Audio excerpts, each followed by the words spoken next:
Jake stood in the ancient control chamber, feeling the power of the architect, network flowing through his mind like electricity. He could see every world in the former Cytherian Empire and control technology that could reshape entire star systems. The temptation to use that power for revenge was almost overwhelming after years of slavery and watching his sister die. But Jake remembered Amy's final words about creating a better future rather than repeating the mistakes of the past. His choice echoed across the galaxy when Jake sent a simple message through every communication system in known space. His voice reached billions of beings on thousands of worlds as he spoke words that would be remembered forever. We offer freedom to all and chains to none. The age of empire ends today. No species will rule over another, and no being will be forced to live in slavery. Today we start building a galaxy where everyone can choose their own path among the stars. The Architect systems responded to Jake's declaration by simultaneously freeing every human slave in Cytherian territory. Prison doors opened on hundreds of worlds, and the electronic collars that marked humans as property simply stopped working. Transport ships that had carried slaves were reprogrammed to carry them home to Earth or to new worlds where they could build free lives, but Jake did more than just free his own people. He used the ancient network to offer the same choice to every species in the former empire. The Cytherian worlds were not conquered but liberated, with their populations given the option to join a new galactic confederation or maintain their independence. Many aliens chose cooperation, especially after seeing human compassion even in Victory. Admiral Zeekmore made one final desperate attempt to maintain the old order. His officers had abandoned the powerless Eternal Dominion, but the Admiral himself refused to accept defeat. He commandeered a small ship and tried to ram it into the Architect facility to destroy Jake and the ancient technology. But even his own crew would not follow him in this final act of madness.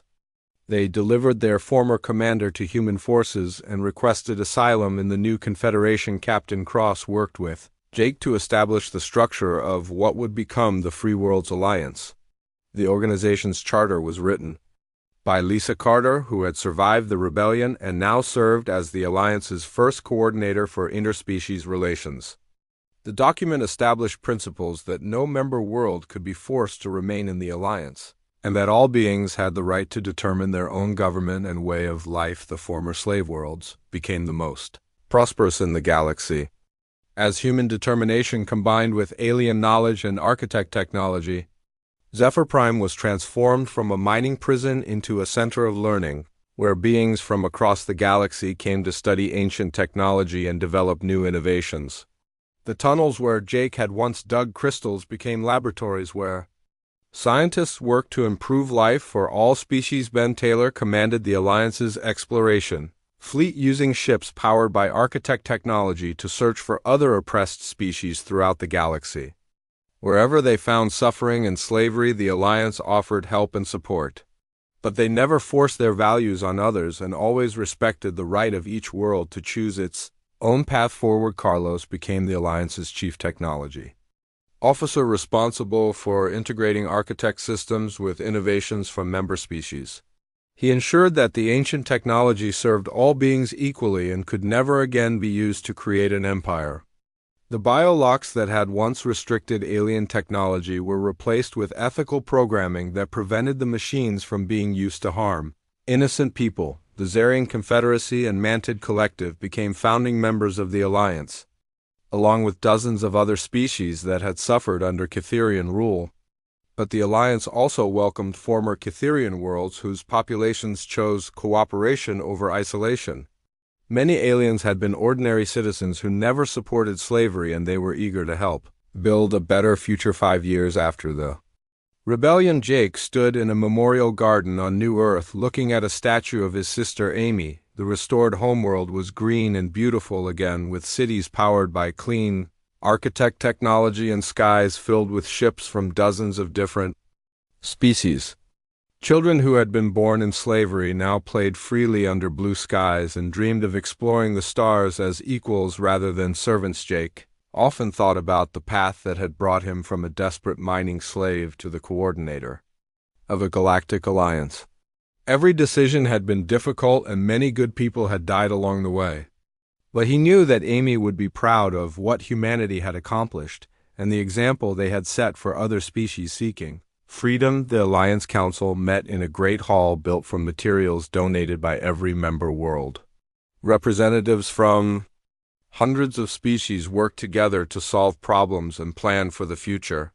Disputes were settled through discussion rather than warfare, and no world was forced to obey laws it had not helped to create. It was not perfect, but it was infinitely better than the Age of Empires. Lisa served as the Alliance's coordinator for medical research, ensuring that advances in healing and life extension were shared freely among all species. She had never forgotten the suffering she witnessed in the slave camps and dedicated her life to preventing such horrors from happening again. Under her guidance, diseases that had plagued various species for millennia were finally conquered. The Alliance's star and broken chain symbol could be seen on ships traveling to the furthest reaches of the galaxy. Each vessel carried the same message that Jake had broadcast 5 years earlier. Freedom was available to all who wanted it, and the Alliance would help any species break the chains that bound them. But they would never force their way of life on others or claim dominion over worlds that chose different paths. Jake knew that the work was far from finished. There were still empires in distant parts of the galaxy and species that had never heard of the Alliance or its principles. But he also knew that the example of human determination had inspired others, and that the galaxy was slowly becoming a place where freedom meant more than just another word, as ships departed from New Earth carrying Alliance ambassadors to unexplored regions. Jake remembered his sister's final smile and the hope in her eyes. Amy had died believing that her sacrifice would create something beautiful, and she had been right. The rebellion that began in the dark tunnels of a mining world had become a beacon of hope among the stars. The former slave who had once thought only of survival now watched over a galaxy where millions of beings lived in freedom. Jake Morrison had kept his promise to his sister and proved that the human spirit, once awakened, could not be chained by any force in the universe. The age of Empire was over, and the age of freedom had begun. The final battle for Cytheria Prime began with Amy deep underground, struggling to master the architect control systems, while Jake led the main assault force through the planet's orbital defenses. The ancient machines responded to Amy's mind in ways that amazed and terrified her. She could feel the vast network of technology that connected every world in the Cytherian Empire, and sensed the incredible power that flowed through those connections. Ryan Clark worked frantically beside Amy as she interfaced with the alien systems. The young man monitored her vital signs and tried to keep her body stable while her consciousness explored the architect network. Amy's health had been failing for months, and the neural strain of connecting with ancient technology was pushing her toward the edge of death. But she refused to stop because she knew this was humanity's only chance. The architect systems were not just computers, but something much more complex and alive. They had been waiting millions of years for a species worthy of inheriting their power and knowledge. The machines tested Amy's intelligence by showing her mathematical puzzles that would challenge the greatest human minds. They tested her creativity by asking her to solve problems that had no obvious solutions. Most importantly, they tested her compassion by showing her the suffering of countless species across the galaxy. Amy passed every test because she carried within her the experiences of human slavery and the determination to prevent others from suffering the same fate. The architect systems recognized in her the qualities their creators had valued most highly. Slowly and carefully, they began to transfer control of their vast network to the dying human woman who had proven herself worthy of their trust. Above ground, Jake's assault force fought desperately to reach the architect facility before Admiral Zeekmore's fleet could destroy the planet. The battle raged through the streets of the alien capital as human fighters used their superior creativity and determination to overcome Cytherian advantages in numbers and weapons. Every minute that passed brought Amy closer to success or death. The turning point came when Admiral Zeekmore arrived with the Eternal Dominion and threatened to destroy Cytheria Prime rather than let humans capture it. The massive warship positioned itself in orbit above the capital city and began charging its Planet-killing weapons. Zeekmore broadcast a final ultimatum, demanding that all humans surrender immediately or watch their friends die along with billions of innocent Kitharians. Jake made a decision that defined human character for generations to come. Instead of focusing only on military victory, he ordered his forces to protect Kitharian civilians from their own military. Human fighters risked their lives to evacuate orbital cities before Zeekmore's bombardment could begin. Former slaves who had every reason to hate their oppressors chose instead to save innocent lives. The sight of humans protecting alien civilians was broadcast across the galaxy and changed everything. Species that had remained neutral suddenly understood that this rebellion was not about revenge but about justice. The Zarian Confederacy openly declared support for the human cause and sent warships to defend Kytheria Prime. The Mantid Collective followed with their own military forces and resources. Amy felt the moment when the Architect systems fully accepted her as their new commander. The ancient network opened itself to her consciousness, and she suddenly understood technology that was millions of years ahead of anything humans had imagined.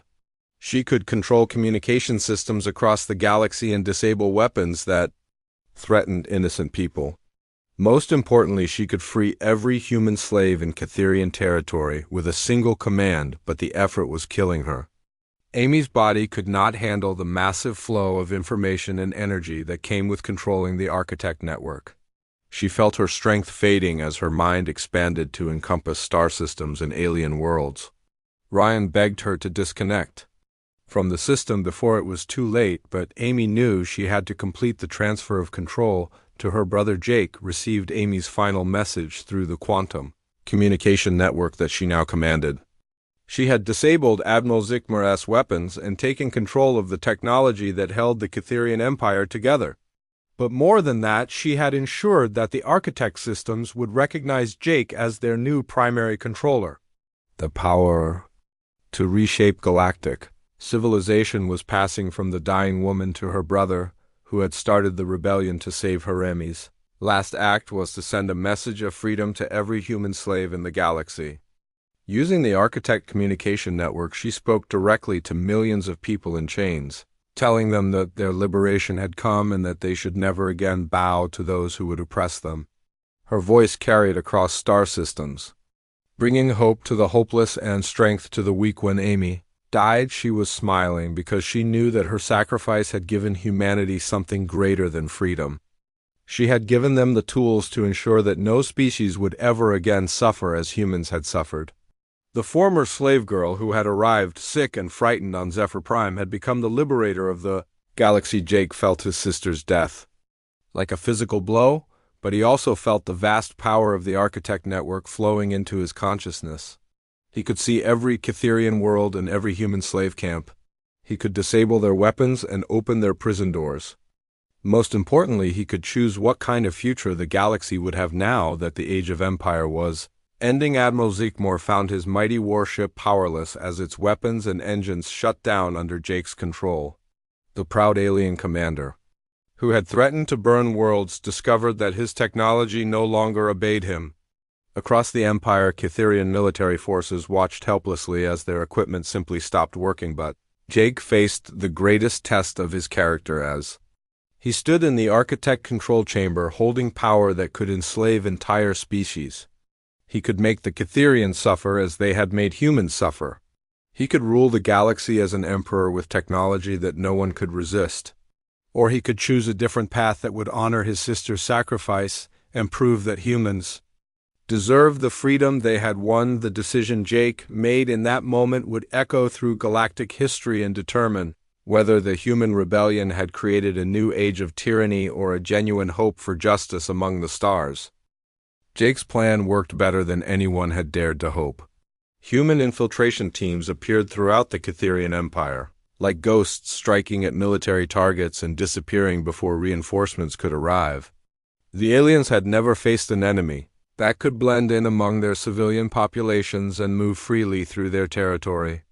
Every day brought new reports of weapons factories destroyed and communication centers disabled. Amy's mission, too. Kytheria Prime was the most important of all. She traveled with a small team including Ryan Clark, a young man who had learned to work with alien computer systems.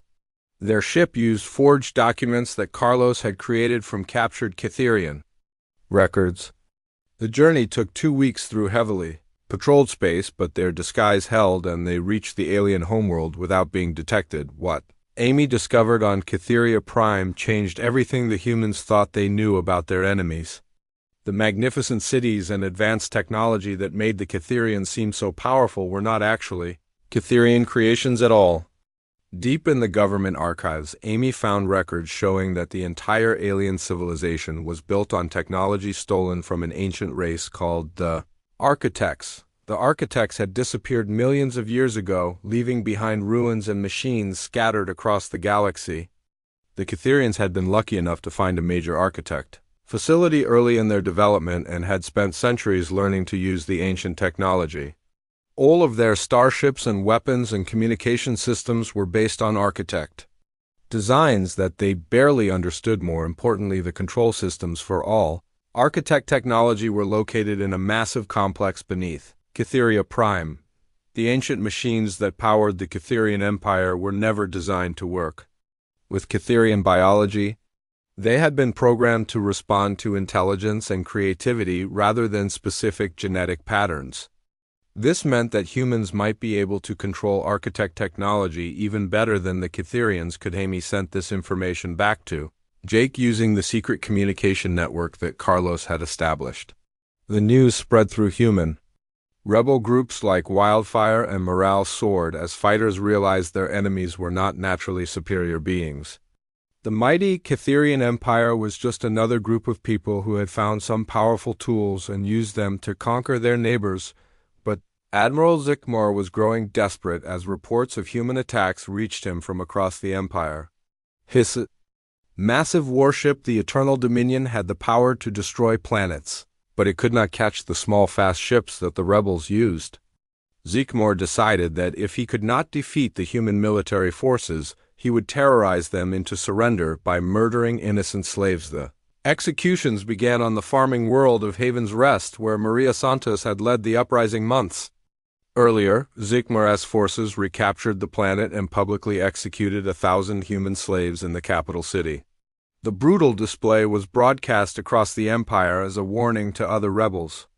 Zikmor announced that he would kill 10,000 slaves for every day. The rebellion continued. Jake felt sick as he watched the execution videos that Cytherian propaganda broadcasts showed throughout their territory. These were innocent people who had done nothing wrong except be born human in a galaxy ruled by aliens. But instead of breaking human morale, the massacres had the opposite effect. Alien species that had remained neutral began questioning whether they wanted to be associated with an empire that murdered helpless civilians. The Zarian Confederacy was the first to break ranks. Their ambassador to the Cytherian Empire publicly condemned the slave executions and recalled all Zarian diplomats from alien territory. Within days, the Mantid Collective followed suit and began providing secret support to human rebel groups. Other species watched these developments carefully and started preparing for a galaxy without Cytherian dominance. Jake knew that time was running out for Amy's team on Cytheria Prime. Admiral Zikmor had ordered massive security sweeps of the homeworld, and it would only be a matter of time before the human infiltrators were discovered. Amy needed to complete her mission and escape before the alien security forces found her. But what she was attempting had never been tried before and might be impossible. Ryan Clark had been working day and night to understand the Architect control systems hidden beneath the alien capital. The ancient technology was incredibly advanced, but it seemed to respond to human thought patterns in ways that surprised both him and Amy. The machines appeared to be testing their intelligence and creativity rather than simply following programmed commands. The breakthrough came when Amy realized that the Architect systems were not just tools, but were actually looking for worthy successors to their vanished creators. The ancient race had built their technology to find and empower species that showed the right combination of intelligence, compassion, and determination. The Cytherians had been using the machines for centuries, but had never truly connected with them. Amy began the dangerous process of interfacing directly with the Architect Control Network. The ancient system sent waves of information directly into her brain as they evaluated her worthiness to command their power. The experience was overwhelming, and Amy could feel her already weakened body struggling to handle the neural strain. But she pushed forward because she knew this might be humanity's only chance for freedom. As Amy worked to understand the architect systems, Jake coordinated the final phase of the rebellion from Zephyr Prime. Human forces across the galaxy prepared for a coordinated assault on Catherian military installations. The goal was to keep alien forces busy while Amy completed her mission on the homeworld. Every rebel knew that success or failure in the next few days would determine the fate of their species. Captain Cross brought disturbing news from the outer systems where his free human colonies maintained their independence. Catherian reinforcement fleets were moving toward rebel-controlled worlds with orders to burn them clean of human life.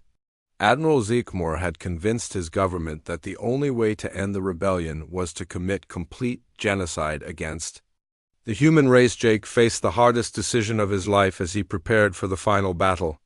Amy was dying slowly as she interfaced with the architect systems and might not survive the process. Millions of human slaves were in immediate danger of execution if the rebellion failed. But if Amy succeeded in gaining control of the ancient technology, Jake would have the power to enslave the Catherians just as they had enslaved humanity. The young man who had once been a simple mining slave was about to become either the liberator or the destroyer of galactic civilization. Everything depended on the choices he would make in the next few hours, as the fate of countless species hung in the balance among the stars. The rebellion exploded across 17 worlds at exactly the same time.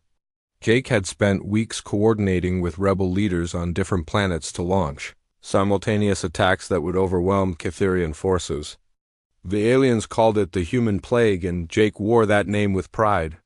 What had started as a desperate attempt to save his sister had become the largest slave uprising in galactic history. On Forge Prime, the industrial world that built Catherian starships, Katie Woods led her team of human workers in a brilliant sabotage operation. The factory complex was massive, with hundreds of assembly lines producing warships for the alien fleet. Katie had been studying the construction process for months and knew exactly where to strike for maximum damage. The humans working in the factories had one major advantage that the Catherians did not expect. Human bodies could handle much higher levels of radiation than alien ones. This meant that humans could enter the reactor core areas that powered the shipyards. Katie led her team through radiation zones that would kill any Catherian in minutes. They planted explosives in the power cores and destroyed 3 major production facilities. The psychological impact was even greater than the physical damage. For the first time, Catherian civilians saw that their empire was not as strong as they believed. Humans were not just rebelling, they were outsmarting and outfighting their supposed masters. Fear spread through alien populations as reports came in from world after world of successful human uprisings. But the Catherians were not helpless victims, and their response was swift and brutal. Admiral Zeekmore commanded the massive warship Eternal Dominion, which carried enough firepower to destroy entire planets. The ship was 3 kilometers long with weapons that could burn the surface off a world in hours. Zeekmore had orders to crush the human rebellion by any means necessary. Jake received intelligence about the approaching dreadnought from Captain Cross, who had been monitoring Catherian military communications. The free human colonies had ships and weapons, but nothing that could match the Eternal Dominion in a direct fight. Jake realized that conventional warfare would only lead to the deaths of millions of innocent slaves. Ben Taylor now commanded a growing fleet of captured Catherian vessels that had been converted for human use. The ships were smaller and weaker than military warships, but they were fast and could operate in areas where larger vessels could not go. Ben proposed a desperate strategy that would change the nature of the war completely. Instead of fighting the Catherian military directly, the rebels would attack civilian targets and infrastructure. The alien empire depended on massive trade networks and industrial centers to supply their military forces. If the humans could disrupt those supply lines, the mighty Cytherian fleet would be crippled without firing a shot. Jake faced the hardest decision of his life as he sat in the command center on Zephyr Prime. Captain Cross had brought detailed intelligence about Cytheria Prime, the alien homeworld where billions of civilians lived in orbital cities. These were not soldiers or slavers, but ordinary people who had families and dreams just like humans did. Lisa argued passionately against attacking innocent civilians. She reminded Jake that humans were supposed to be better than their oppressors, and that targeting non-combatants would make them no different from the Cytherians. Lisa had spent her life healing people, and could not support a strategy that would deliberately cause suffering to the innocent. Carlos disagreed and pushed for maximum destruction of alien infrastructure. He pointed out that Cytherian civilians had benefited from human slavery for 15 years and that their comfortable lives were built on human suffering. Carlos believed that only total war would convince the aliens to free all human slaves and leave Earth alone forever. Amy supported her brother but urged him to find a third option that would defeat the Empire without becoming monsters themselves. She had been studying captured Cytherian records and believed there might be weaknesses in their society that could be exploited without mass killing. Amy was young, but she understood that how they won the war would determine what kind of future humanity would have. Jake spent 3 sleepless days weighing his options while reports came in of Cytherian reinforcements heading toward rebel worlds. Admiral Diekmar was demanding the surrender of all human rebels and threatening to execute 1,000 slaves for every dead Cytherian soldier. The pressure was enormous, and Jake knew that millions of lives depended on his next decision. The breakthrough came when Amy discovered something interesting in the captured computer files. The Cytherian Empire was not as unified as it appeared from the outside. There were several alien species that had been conquered by the Cytherians just like humans had been. These subject races provided labor and resources but received little benefit from the Empire. More importantly, Amy found evidence that some alien species were already questioning Cytherian rule. The Zarian Confederacy and the Mantid Collective had maintained independence through careful diplomacy, but both groups were watching the human rebellion with great interest. If humans could prove that the mighty Cytherian Empire could be defeated, other species might join the fight. Jake made his choice, and it was more clever than anyone expected. Instead of attacking Cytherian civilians directly, the rebels would infiltrate their worlds and demonstrate human capabilities. Small teams of humans would appear throughout the Empire and systematically disable military installations while leaving civilians unharmed. The goal was to show that humans could strike anywhere at any time but chose not to harm the innocent. The plan required incredible courage from human volunteers who would travel deep into enemy territory with little hope of rescue if caught. But Jake was amazed by how many people stepped forward to volunteer. Slaves who had suffered for years were eager to strike back at their oppressors and prove that humans could not be kept down forever. Amy volunteered for the most dangerous mission of all, despite her ongoing health problems.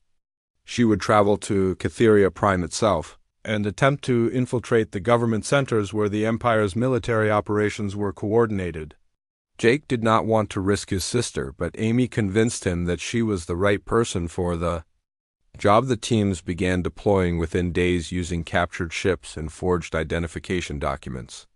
Carlos had become expert at modifying Cytherian technology, and he equipped each team with communication devices and weapons that would work despite the biolocks. The rebels were taking enormous risks, but they had surprise and determination on their side. As Jake watched the infiltration teams depart, he felt the weight of command settling on his shoulders. He was no longer just a mining slave trying to save his sister. He had become the leader of a galactic revolution that would either free humanity or destroy it completely. The next few weeks would determine which future awaited the human race among the stars. 3 months had passed since Amy arrived on Zephyr Prime, and Jake had been very busy. He spent his days mining crystals like always, but his evenings were different now. Instead of just talking with his friends, Jake was building something that would change their lives forever. Carlos had helped him figure out how to use broken mining equipment to send secret messages to other slave groups. The Plans started when Carlos discovered that the communication devices the guards used sent signals through the same cables that powered the mining tools. With some careful work, he could tap into those signals without the Cytherians knowing. Carlos was good with machines, and his hands never shook even when he was doing dangerous work. He had rigged up a way to send coded messages through the power lines that connected all the mining tunnels. Lisa used her medical duties to carry messages between different groups of slaves. She was allowed to move around the compound because sick slaves needed treatment and the Cytherians did not want diseases spreading. Lisa would hide small pieces of metal with scratched messages inside her medical supplies. When she treated workers, in other sections she would leave the messages and pick up new ones to bring back. Ben Taylor had drawn maps of all the tunnel systems from memory. He knew every passage and every guard post because he had been watching and remembering for years. Ben also helped Jake understand how the Cytherian ships worked and where they kept their weapons. The old pilot still dreamed of flying among the stars again, but now he wanted to take other humans with him. Jake's sister Amy was getting sicker, but she refused to give up. She worked in the crystal sorting area where the mine stones were separated by size and quality. Amy had noticed that some crystals were much more important than others, and the guards watched those ones very carefully. She started keeping track of which crystals went to which ships, and when the transport schedules changed, the secret network grew bigger. Every week as more slaves joined the group, Jake was careful to only trust people who had proven themselves. Over many months, he knew that one spy or one mistake could get them all killed. The Cytherians were cruel, but they were not stupid, and they would not hesitate to execute every human on the planet. If they discovered a rebellion, everything changed on a cold morning when Commander Vexstar decided to make an example of the human workers. Production had been slower than usual because many slaves were getting sick from bad food. Instead of fixing the problem, Vexstar chose 50 humans to be executed in front of all the others. He wanted to scare the remaining slaves into working harder. Jake watched in horror as the guards dragged his friends and co-workers toward the execution platform. Amy was among the chosen ones because she had collapsed from coughing the day before. Jake felt rage burning in his chest as he saw his sister's frightened face. This was the moment he had been preparing for, even though he had hoped it would never come. The execution was supposed to happen at noon when all the slaves would be forced to watch, but Jake and his team had other plans. Carlos had spent weeks studying the guard schedules and weapon storage areas. Lisa had prepared medical supplies for treating wounded fighters. Ben had mapped escape routes through the tunnel systems. Everything was ready for their first real test. At exactly 11:30, Jake gave the signal and chaos erupted across the mining compound. Carlos had rigged the power systems to fail at the same time, creating darkness and confusion. Human workers, who had been secretly preparing for this moment, attacked their guards with mining tools and stolen weapons. The uprising spread through every tunnel and building as years of anger finally exploded. The fighting was fierce but brief because the humans had surprise on their side. Jake led a team straight to the weapons storage building while other groups secured the communication center and transportation area. The Cytherians were caught completely off guard because they had never imagined their slaves could organize such a coordinated attack. When the dust settled, the rebels had captured enough weapons to arm 200 fighters. More importantly, they had taken control of the communication equipment and several transport vehicles. Commander Vexstar was dead along with most of his officers. The humans had won their first battle, but Jake knew this was just the beginning. The most amazing discovery came when Carlos examined the captured Cytherian weapons and equipment. The alien technology was advanced, but it had a serious weakness. All of their devices were designed to work only with Cytherian biology. The weapons would not fire for human hands, and the computers would not respond to human commands, but Carlos was clever and determined. He figured out that human tools could be used to modify the alien equipment. By connecting simple mechanical switches to the bio-locked controls, he could bypass the genetic restrictions. It was slow work, but it meant that captured Cytherian technology could be turned into human weapons within days of the uprising. Jake received messages from other planets through the captured communication system. Slaves on different worlds had heard about the rebellion on Zephyr Prime, and they wanted to join the fight. Danny Foster on Terminus Station had seized control of a space dock. Maria Santos on Haven's Rest had organized farm workers to poison. The alien food supply the rebellion was spreading faster than Jake had dared to hope. But the most exciting message came from far beyond Cytherian space. Captain Nathan Cross commanded a ship called Liberty's Dawn, and he represented free human colonies that had escaped the conquest. These humans had been searching for a way to strike back at the Empire, and Jake's rebellion gave them the chance they needed. Jake stood in the former commander's office looking at star maps that showed dozens of worlds where humans lived as slaves. Each planet represented thousands of potential fighters waiting for someone to show them how to break their chains. The mining slave who had started a small rebellion to save his sister was becoming the leader of something much bigger. Amy was recovering from her illness, thanks to proper medicine found in the Cytherian medical facility. She worked with Jake to plan the next phase of their war against the alien empire. Together they studied reports from other rebel groups and tried to coordinate attacks that would hurt the Cytherians while protecting human lives. The slaves of Zephyr Prime had become free fighters, and their victory was inspiring humans across the galaxy. But Jake knew their enemies would not give up easily. Somewhere in space, Cytherian warships were already heading toward the rebel worlds. The real war was about to begin, and the fate of humanity would be decided in the battles to come. Jake Morrison wiped the sweat from his face as he swung the heavy mining tool against the crystal wall. The purple crystals sparkled in the dim light of his helmet as they broke free from the rock. Each piece was worth more than his life, according to the alien guards who watched over the human workers. Jake had been doing the same work for 7 long years on Zephyr Prime, and his body ached in places he never knew could hurt. The air in the deep tunnels was thick and poisonous. Jake could taste the metal in every breath he took through his old breathing mask. Many humans died from lung sickness after working in these mines for just a few years.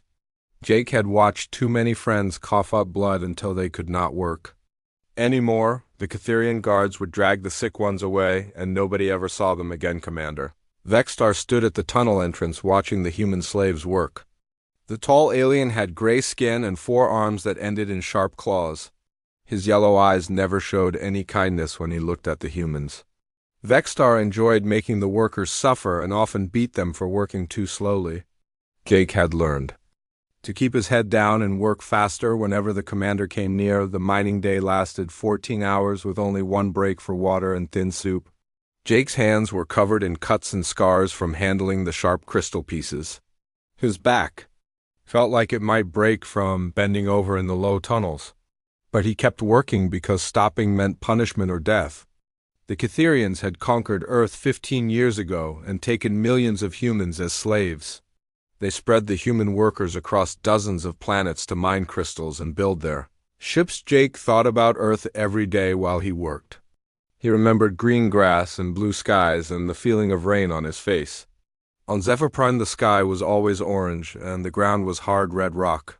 There were no plants or animals, just endless mining tunnels and the gray buildings where the slaves lived. Jake had been 21 when the alien ships came to Earth. Now he was 28 and felt like an old man. That evening, Jake sat in the crowded slave quarters eating his small portion of food. The room smelled of unwashed bodies and sickness. Hundreds of humans were packed into a space meant for half that many. Jake shared a corner with 3 other miners who had become his closest friends over the years. Carlos Rivera was a thin man with clever hands who used to fix machines before the conquest. He could make almost anything work, even when it was broken.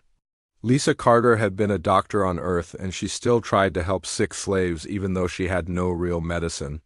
Ben Taylor was older than the rest and had once flown ships between the planets. He still remembered star maps and navigation even after all these years of digging in the mines. The 4 friends talked quietly about their lives before the aliens came. They shared memories of families and homes they would probably never see again. But tonight something was different. Jake looked nervous and kept glancing around to make sure no guards were listening. Finally, he leaned closer to his friends and whispered the news that would change everything. His sister Amy had arrived on the transport ship that morning. Jake had not seen her for 7 years and barely recognized the thin young woman who stumbled off the ship with the other new slaves. Amy was only 19 but already looked sick from the long journey in the cramped ship. She had the same cough that killed so many miners, and Jake knew she would not live long in the poisonous tunnels that night. Jake could not sleep as he thought about his sister dying in the mines like so many others. He remembered how Amy used to laugh and sing when they were children on Earth. She had been smart and kind and full of hope for the future. Now she was just another slave waiting to die on an alien world far from home. Jake made a decision that night that would shake the galaxy. He would not let his sister die in these tunnels. He would not let the Catherians keep treating humans like animals. Somehow he would find a way to fight back against their alien masters. The idea seemed impossible, but Jake did not care. He had nothing left to lose and everything to gain. As Jake looked around the dark room filled with sleeping slaves, he realized something important. The Catherians had made a big mistake by bringing so many humans together on different worlds. They thought spreading the slaves out would make them easier to control, but Jake saw it differently. Thousands of humans on dozens of planets meant thousands of potential fighters. If someone could find a way to bring them together, the aliens would face the biggest rebellion in galactic history. Jake closed his eyes and began to plan. He thought about Carlos, who could fix any machine, and Lisa, who could heal the sick, and Ben, who knew the stars. He thought about Amy and all the other slaves who deserved better than death in alien mines. Most importantly, he thought about the weakness he had noticed in the Catherian technology and guards. The aliens were not as strong as they pretended to. Beatty rebellion would start small with just a few trusted friends, but Jake knew it would grow into something the galaxy had never seen before. The humans would show their alien masters what happened when you pushed people too far. The slaves of Zephyr Prime were about to become something much more dangerous. They were about to become free.